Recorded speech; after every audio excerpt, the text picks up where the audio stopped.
चलिए तो आज हम लोग क्या लिखेंगे, अलैंगिक जन्म ना। देखिए अलैंगिक जन्म के बारे में पढ़ना है। अलैंगिक जन्म इंग्लिश में कहते हैं एसेक्सुअल रिप्रोडक्शन। अलैंगिक जन्म, तो जैसे जन्म के बारे में तो हम आप लोग को पढ़ाए हैं कि जन्म किसे कहते हैं ना।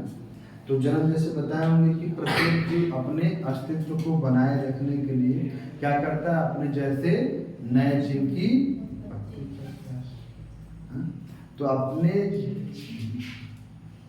जीव को बनाए रखने के लिए आया, अपने अस्तित्व को बनाए रखने के लिए प्रत्येक जीव क्या करता है, अपने जैसे नए जीव की उत्पत्ति करता है। इसी को जन्म कहते हैं, जो कि हमने पिछले क्लास में आपको पढ़ा दिया। तो आज हम लोग पढ़ने वाले जन्म के प्रकार। जन्म के दो प्रकार होते हैं, लैंगिक और अलैंगिक ना। तो जिसमें अलैंगिक पहले हम पढ़ लेते हैं। पहला आपका है अलैंगिक, फिर लैंगिक, और आपको इस चैप्टर में लैंगिक जन्म ही पढ़ना है, जिसमें पुष्प में और मानव में। ठीक है, तो अलैंगिक जन्म किसे कहते हैं और लैंगिक, चलो तो दोनों को बता देते हैं, फिर इसके बाद अलैंगिक की बात करेंगे। लैंगिक जन्म इसको कहते हैं सेक्सुअल रिप्रोडक्शन। अलैंगिक जन्म और लैंगिक जन्म दूसरा, और दोनों किसके प्रकार है भाई, जन्म रिप्रोडक्शन।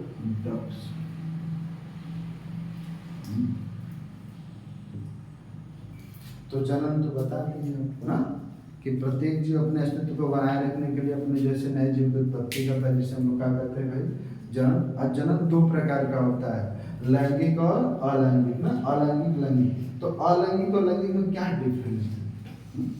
तो देखिए अलैंगिक जन्म ऐसा जन्म है या इस प्रकार का जन्म है जिसमें केवल एक जन्म चाहिए, एक पैरेंट, सिंगल पैरेंट की जरूरत हो, आइदर मेल और फीमेल, यानी नर या मादा जनन में से कोई एक पैरेंट है। जबकि आपके लैंगिक जनन में दोनों चाहिए, नर और मादा दोनों, है ना।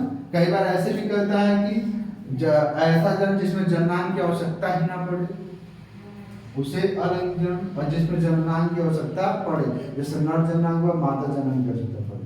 तो यहाँ पे आप अपने ऐसे बस बोलिएगा, जब फिर बोले कि अलैंगिक जन्म किसे कहेंगे, तो आप क्या कहेंगे भाई कि ऐसा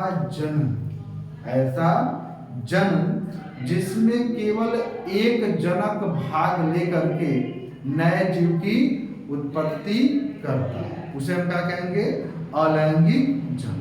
एक जनक भाग लेकर नए जीव की उत्पत्ति करते, उसे क्या कहेंगे, अलैंगिक जन्म। इसमें चाहे नर हो या, ठीक, तो अलैंगिक जन्म का, ठीक। और लैंगिक जन्म क्या बोलेंगे, ऐसा जन्म जिसमें नर व मादा दोनों जनक भाग लेकर के नए जीव की उत्पत्ति करे, तो उसे हम क्या कहेंगे, लैंगिक, ठीक। तो जनन अलैंगिक और लैंगिक तीनों क्लियर होगा, ठीक है। अलैंगिक में क्या बोलेंगे फिर से एक बार ना, formation of new organism from the single parent is known as asexual reproduction, और फॉर्मेशन ऑफ न्यू स्प्रिंग या स्पीशीज या इंडिविजुअल या organism from the both parent male and female is known as क्या, सेक्सुअल। तो ये पीछे बताए हुए थे हम आपको, यही अलैंगिक जन्म के बारे में आज बताएंगे। तो अलैंगिक जन्म में सिंगल पेरेंट होगा, ठीक है, एक चाहे नर या मादा। और इसमें अब इसके प्रकार पढ़ने वाले, कई प्रकार के होते हैं, और ध्यान बता रहे आपको क्या भाई, single parent, single male either male या फीमेल में से कोई, ठीक। तो क्या कहेंगे, इसकी परिभाषा अगर लिखना हो तो क्या कहेंगे भाई, कहेंगे ऐसा जन्म ऐसा जन्म जिसमें केवल एक जनक भाग लेकर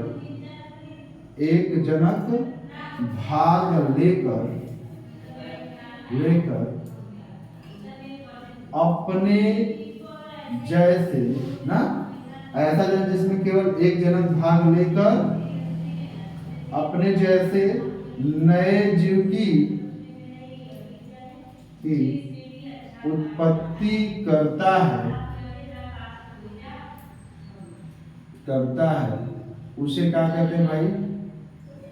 उसे अलैंगिक जन्म कहते। एक पहले लैंगिक में क्या बोलेंगे भाई? कहेंगे ऐसा जन्म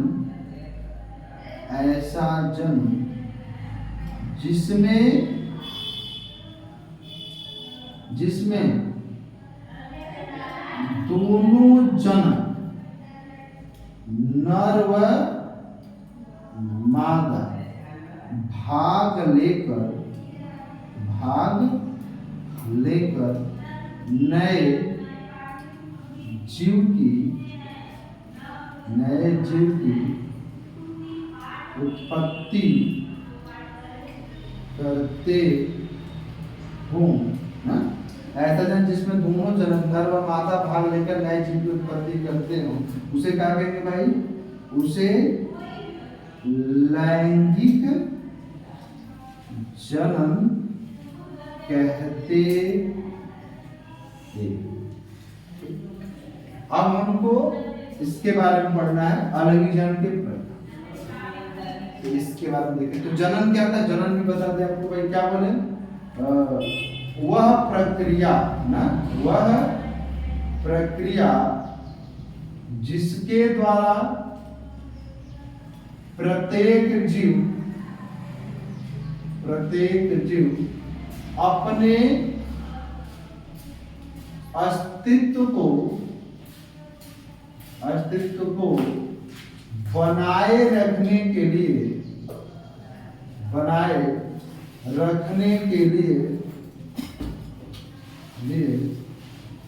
अपने जैसे नए जीव की उत्पत्ति करता है, जनन कहलाता है।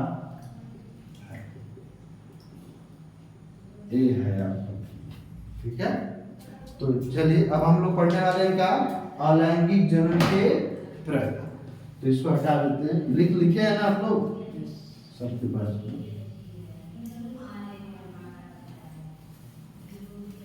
तो अलैंगिक जनन के प्रकार में ध्यान बस आप एक ही बात को रखिए कि अलैंगिक जनन में सिंगल पेरेंट है, बस इतना ध्यान रखिएगा। एकल जनक रहेगा।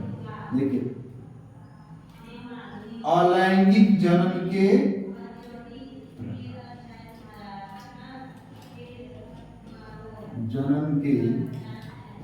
प्रकार ना कहेंगे टाइप्स ऑफ एसेक्सुअल रिप्रोडक्शन। ठीक, और इसके जो आपके बुक में पढ़ने कुल 6 प्रकार, जिसमें पहला है, पहले 6 का नाम इधर आपको बता देते हैं कौन कौन है, उन्हीं को पढ़ेंगे हम लोग भाई। सबसे पहला जो प्रकार है जिसको कहते हैं फीजन। क्या कहते हैं? फीजन।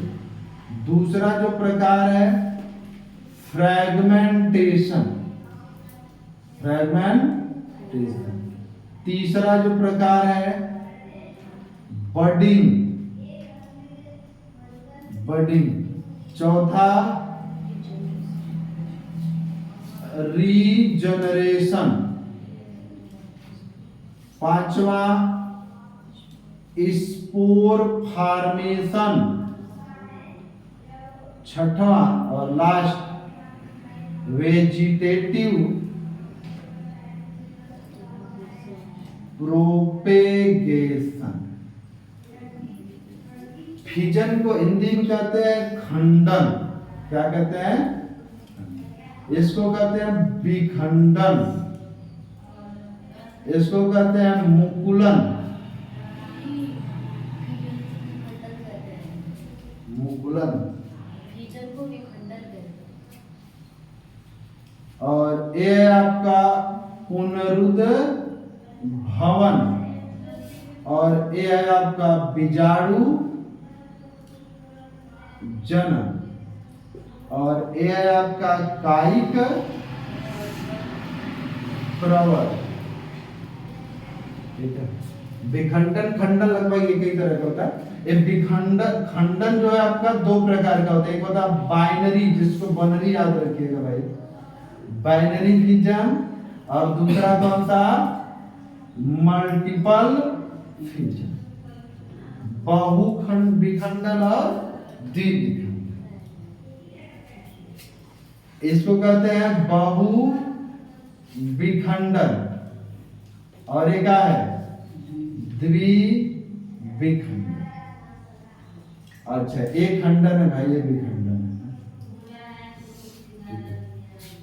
अब इन्हीं छह को आपको देखना है। तो एक द्विखंडन है और एक बहुखंडन, एक विखंडन है, एक खंडन है। तो ये छह प्रकार में सबसे पहला चीज हम लोग पढ़ने वाले हैं, जिसका नाम है भाई फिजन। अब हिंदी इंग्लिश दोनों में से कोई एक वर्ड यूज करें, इंग्लिश वाला भी लेते हैं। फिजन, फिजन कोई कहे, बस एक बात याद रखिएगा भाई कि अलैंगिक जनन में एक पेरेंट होगा, एक जनन। इतना याद रखेंगे, पूरा छह का छह आपके यहाँ पे सेट हो जाएगा। ठीक है। तो पहला आपका फिजन है। तो फिजन क्या होता है? फिजन क्या होता है? तो फिजन किसे कहते हैं, क्या होता है? तो इसमें देखिए एक पेरेंट होता है, बस सिंगल पेरेंट। तो कहते हैं यह एक ऐसा अलैंगिक जनन है, यह एक ऐसा अलैंगिक जनन है जिसमें क्या होता है भाई?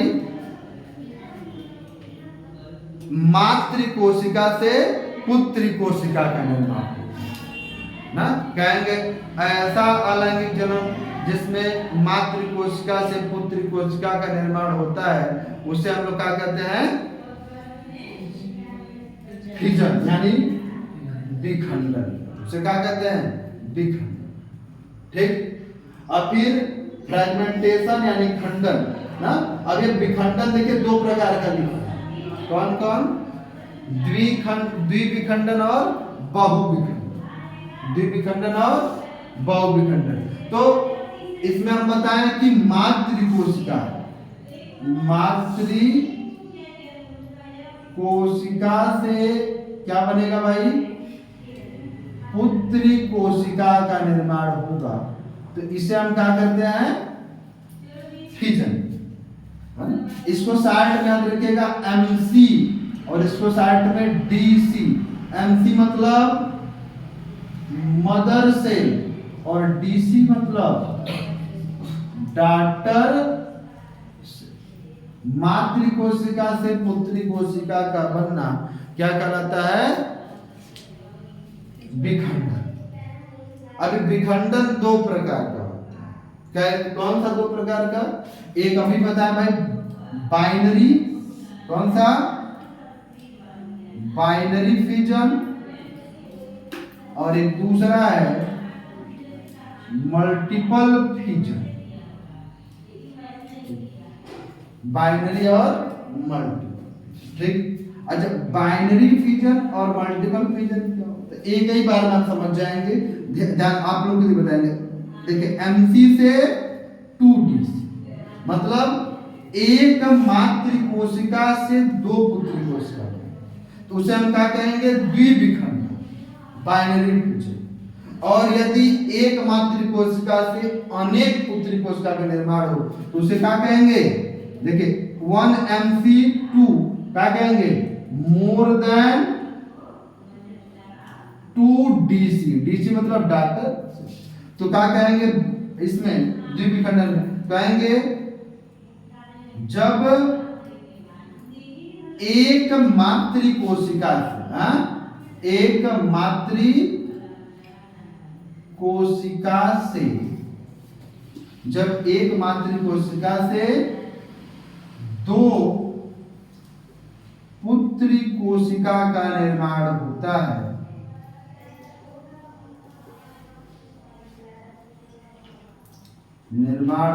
है, तो उसे क्या कहते हैं? द्विविखंडन। किसी किसी बुक में खंडन भी मिलेगा आपको, है ना, द्विविखंडन खंडन, तो कोई बहुत ज्यादा नहीं, इसलिए इंग्लिश वाला ध्यान रखिए फिजन। तो द्विविखंडन कहते हैं, यानी सीधे सीधे कहें तो इसमें एक से दो में, जैसे एग्जाम्पल जरूर याद रखिएगा, बहुत इंपॉर्टेंट है, आपके जो ऑप्शनल वाले क्वेश्चन उसको खूब पूछता है। इसके एग्जाम्पल है अमीबा, पैरामीशियम व यूक्ली। देखिए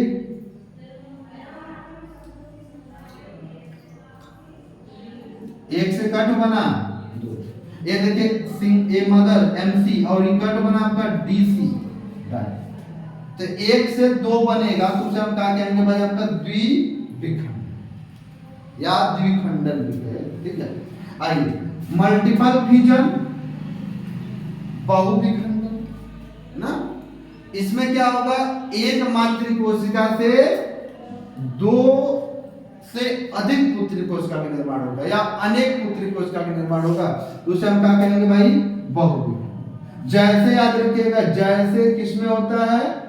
प्लाज्मोडियम। किसमें? प्लाज्मोडियम। इसमें ऐसे होता है, देखिए एक कोशिका रहती है, इससे देखिए ऐसे बन जाता है प्लाज्मोडियम।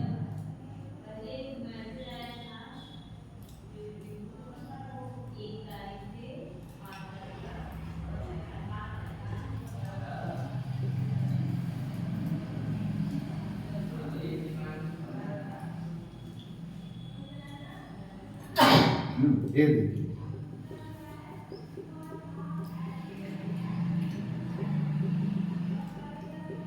ये है आपका प्लाज्मोडियम। क्या है? प्लाज्मोडियम। प्लाज्मोडियम क्या करता है ये भी याद रहे भाई कि जीवों में या मनुष्य में क्या करता है? मलेरिया करता है। क्या करता है? मलेरिया नामक बीमारी करती है, मलेरिया, ठीक है। तो बहुविखंडन किसे कहेंगे?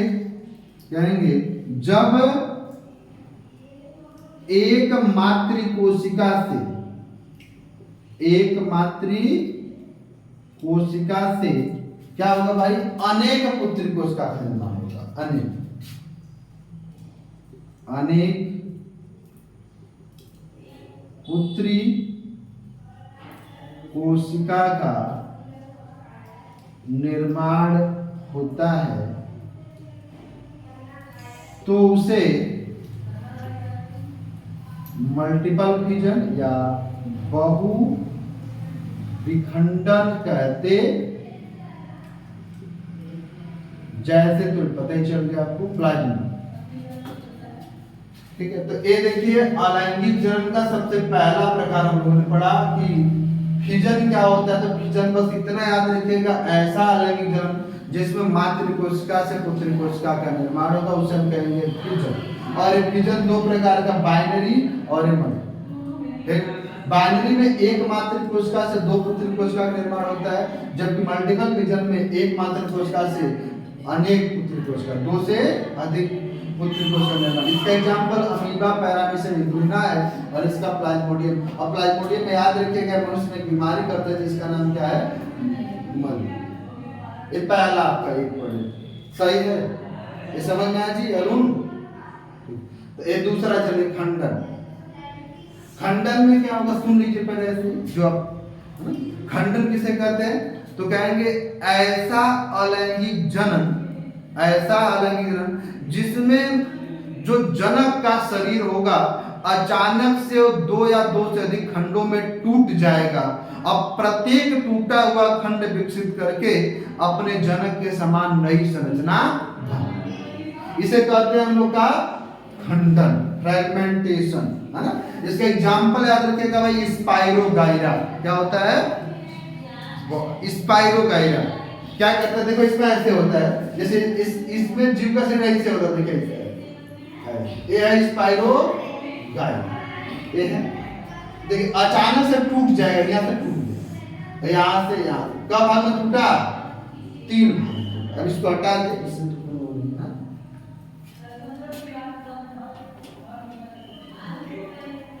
देखिए ये 3 भाग में टूटा, पहला भाग देखिए, दूसरा और एक तीसरा। वही कह रहा है कि ये जनक है, जनक का शरीर था, पेरेंट, इसका शरीर अचानक से 2 या 2 से अधिक खंडों में टूट जाता है।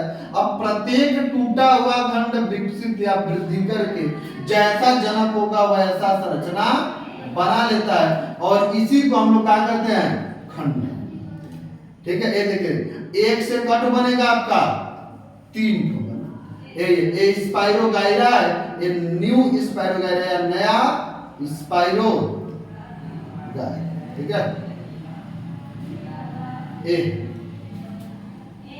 तो क्या कहेंगे, ऐसा अलैंगिक जनक जिसमें जनक का शरीर अचानक से 2 या 2 से अधिक खंडों में टूट जाता है, और प्रत्येक टूटा हुआ खंड विकसित करके अपने जनक के समान नई संरचना बना लेती है, तो उसे हम क्या कहते हैं, खंड। एग्जाम्पल याद रखिएगा, स्पाइरो। ठीक है, अब आते हैं तीसरा, मुकुलन। मुकुलन किसे कहते हैं भाई, मुकुलन किसे कहते हैं, तो मुकुलन में याद रखिएगा सब के सब अलग अलग के प्रकार। मुकुलन में ना जो जनक होगा या जो जीव होगा, इसके शरीर के ऊपर एक छोटा सा उभार विकसित हो जाता है, जिसे हम क्या कहते हैं, मुकुल। क्या कहते हैं, मुकुल। तो सुनिए मुकुलन के बारे में भाई, मुकुलन खंडन याद रखिए, मुकुलन पे चल रहे हैं। बॉडी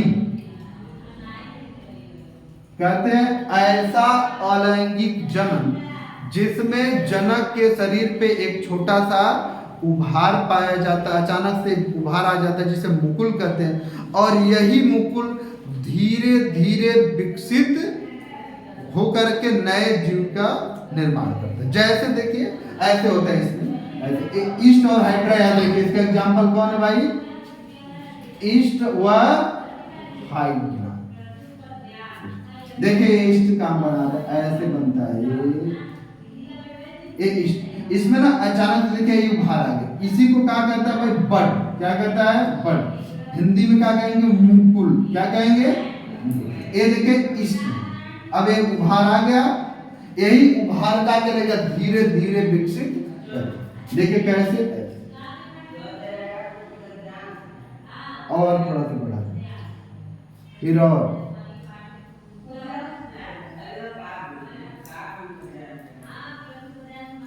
फिर इसके बाद क्या हो जाएगा, दोनों अलग।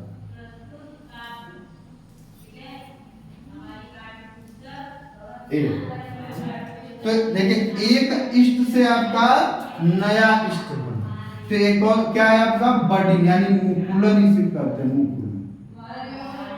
आपको भी हो सकता है हाइड्रा का बनाया हुआ, ऐसे ऐसे जो रहता है, इसमें अचानक से निकल जाता है, फिर बुक में हाइड्रा।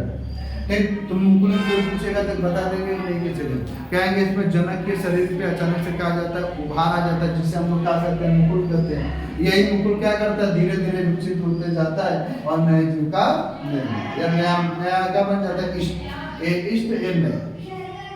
तो खंडन में मातृ कोशिका से पुत्री कोशिका का निर्माण होगा, और एक मातृ कोशिका से दो पुत्री कोशिका का तो क्या होगा, आपका द्विखंडन होगा, और एक से अनेक होगा तो बहुविखंडन होगा। और अचानक से जीव के शरीर में अचानक से 2 या 2 से अधिक खंड में टूट जा, प्रत्येक टूटा हुआ खंड विकसित करके नए जीव की तरह बना ले, तो हम क्या कहेंगे, खंडन। मुकुलन में क्या होगा, जीव या जनक के शरीर में अचानक से उभार आ जाता है, और वही उभार क्या करता है, वृद्धि करते जाता है और नए जीव का 3 हो गया। चौथा आता है पुनरुद्ध।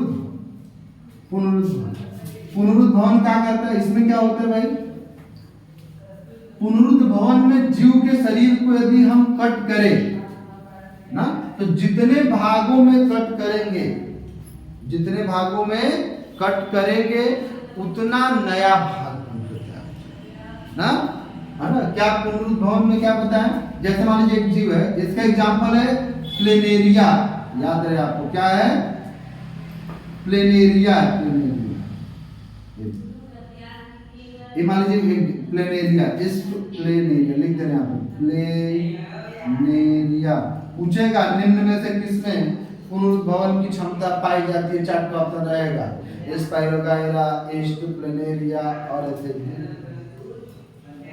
क्या ध्यान रखना है आपको प्लेनेरिया पे। देखिए कहता इस वाले में पुनरुद्भवन में कि अगर इसमें हम जीव के शरीर को अनेक खंडों में काटे या काटा जाए या बांटा जाए, तो जितना खंड बटेगा ना वो क्या करेगा, विकसित करके पूरे शरीर का निर्माण करेगा। जैसे देखिए 3 खंड में बांट दिया इसको, जैसे 3 बटा 3।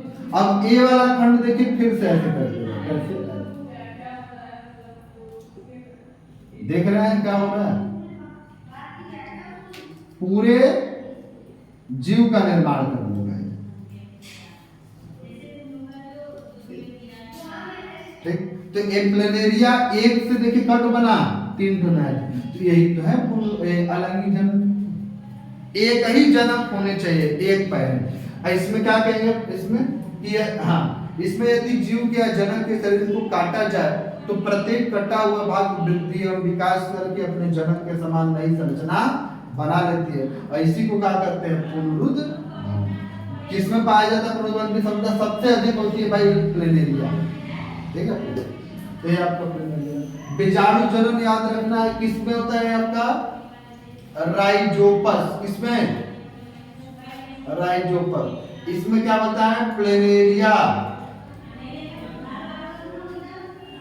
मुकुलन किसमें बताए, ईस्टवर्ड हाइड्रा और ईस्टवर्ड। बहुविघटन में याद रखिए प्लाज्मोडियम, और द्विघटन में अमीबा, पैरामीशियम हुआ। अच्छा, इसको ऐसे ही सुना देते हैं, आप लोग लिखिए। बीजाणु जनन क्या होता है भाई, इसमें राइजोपस का पौधा होता है। क्या होता है, पौधा होता है। और इसमें ये होता है बीजाणु धानी। क्या होते हैं इसमें, बीजाणु धानी। और बीजाणु धानी में होते हैं बीजाणु। क्या होते हैं, बीजाणु। ये बीजाणु जब जमीन पे गिरते हैं, पृथ्वी पे गिरते हैं, तो क्या होगा, पृथ्वी पे गिर गया, नमी पाएगा ना, खाद्य पदार्थ को मिट्टी से लेकर के क्या करेगा, फिर से नया पौधा बना लेगा। यही होता है आपका बीजाणु। तो यह भी एक तरह का अलैंगिक जनन है भाई। इसमें जो बीजाणु, इसमें इसके पौधे, राइजोपस के पौधे बीजाणु धानियां होती है, बीजाणु धानी में बीजाणु पाए जाते हैं। ये बीजाणु जब जमीन पे गिरते हैं तो पृथ्वी से क्या करते हैं, नमी व खाद्य पदार्थ को लेकर के अंकुरित हो जाते हैं, और अंकुरित होकर के नए पौधे का निर्माण। एक इसे कहते हैं हम लोग क्या, बीजाणु। अब लास्ट बच गया आपका एक कौन सा, कायिक प्रवर्धन। कायिक प्रवर्धन, वेजिटेटिव प्रोपेगेशन या कायिक प्रवर्धन, सुनिए इसके बारे में।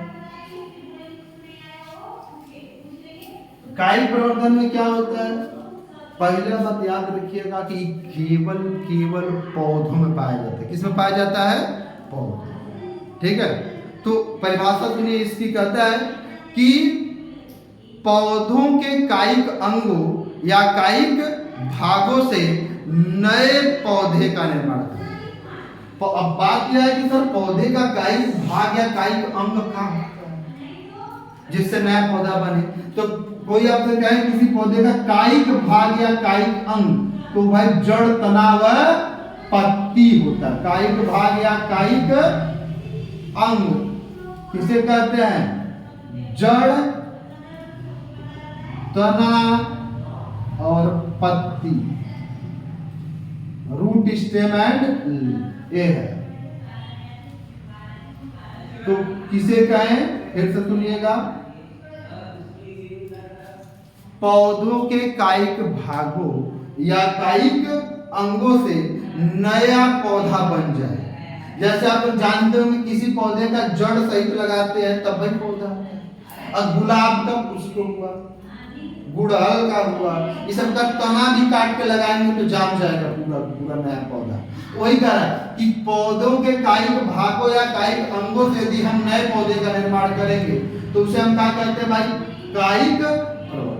अब पत्ती द्वारा बहुत इंपॉर्टेंट है, याद रखिएगा। एक ऐसी पत्ती है अगर जमीन पे गिर जाएगी और खाद पानी मिला उसको तो क्या करेगा, नया पौधा बना लेगा। उसका नाम जरूर याद रखिए, ब्रायोफिल्डम। क्या याद रखेंगे, अजूबा का पौधा कहते हैं। क्या कहते हैं, अजूबा, है ना। और तना वाला तो जानते हैं आप, जड़ वाला खूब जानते हैं, सब लगता है। पत्ती वाला बहुत इंपॉर्टेंट, याद रखिए। कोई अब तो कहेगा कोई कायिक प्रवर्धन में पत्ती द्वारा कौन, तो पत्ती जमीन पे गिरेगा, खाद्य पदार्थ पानी को लेकर के नीचे जड़ भी तो जाएगा, ऊपर नया पौधा बन जाएगा। तो कौन सा, ब्रायोफिल्डम याद रखिए। पूरा पूरा एक बार फिर से एक बार में बताएंगे, ध्यान से सुनिएगा भाई। अलैंगिक जन्म किसे कहते हैं, जिसमें एक जनक होने चाहिए, ठीक है, सिंगल पैरेंट होगा। और इसमें पहले हम बताएं मातृ कोशिका से पुत्री कोशिका बनेगा तो विखंडन, और एक मातृ कोशिका से दो से द्विविखंडन, एग्जांपल अमीबा, पैरामीशियम, न्यूक्लिना। और फिर आप मल्टीपल विजन में एक मातृ कोशिका से अनेक पुत्री कोशिका, एग्जांपल प्लाज्मोडियम ना। और फिर आपका खंडन में इसमें जनक का शरीर अचानक से दो या दो से अधिक खंडों में टूट जाता है। अब प्रत्येक टूटा हुआ खंड विकसित करके क्या करेगा, नए जीव का निर्माण कर लेगा। इसका एग्जांपल याद रखिएगा, खंडन का स्पाइरोगाइरा, इधर लिख दे रहे हैं, स्पाइरो गायरा। और आप लोग का ये बात याद रखिए, आप लोग का पेपर में ऑप्शन वाला आएगा, ऐसे ही देख के सही हो जाएगा। दूसरा स्पाइरोगाइरा, मुकुलन में बताया था कि इसमें जनक के शरीर पे अचानक से एक उभार आ जाता है, यही उभार वृद्धि विकास करके नए जीव का निर्माण करता है। इस प्रकार के अलैंगिक जन्म को क्या कहते हैं, मुकुलन। इसके एग्जांपल ईस्टवा हाइड्रा। पुनरुद्भवन किसे कहते हैं, इसमें जीव के शरीर को अगर काटा जाए, कई खंडों में बांटा जाए, काटा जाए, तो प्रत्येक कटा हुआ खंड नए जीव का निर्माण कर लेता है, विकसित करके। स्पोर जनन में बताया रहे, जो पश का पौधा होता है, इस पौधे में बीजाणु धानियां होती है, बीजाणु धानियां में बीजाणु होते हैं। एक बीजाणु जब जमीन पे गिरते हैं तो उससे नमी ना खाद्य पदार्थ को लेकर के नए पौधे का नया राइजोम, इसका एग्जांपल राइजोम। कायिक में भी आपको बताया, पौधों में केवल होता है ना, कहते पौधों के कायिक अंगों या कायिक भागों से नए पौधे का निर्माण करना क्या कहलाता है, कायिक प्रवर्तन या कायिक जनन या प्रजनन कहलाता है। ठीक, एग्जांपल याद रखिए, जड़ के द्वारा, तने के द्वारा, और ठीक है। और इसमें ढेर सारा पढ़ना था, जैसे आप लोग पढ़ेंगे कलम लगाने की कई विधियां, उतना डीप नहीं जाना आप लोग को, तो ये आपका अलैंगिक जन्म के, तो आज इतना ही पढ़ते, इसके क्लास में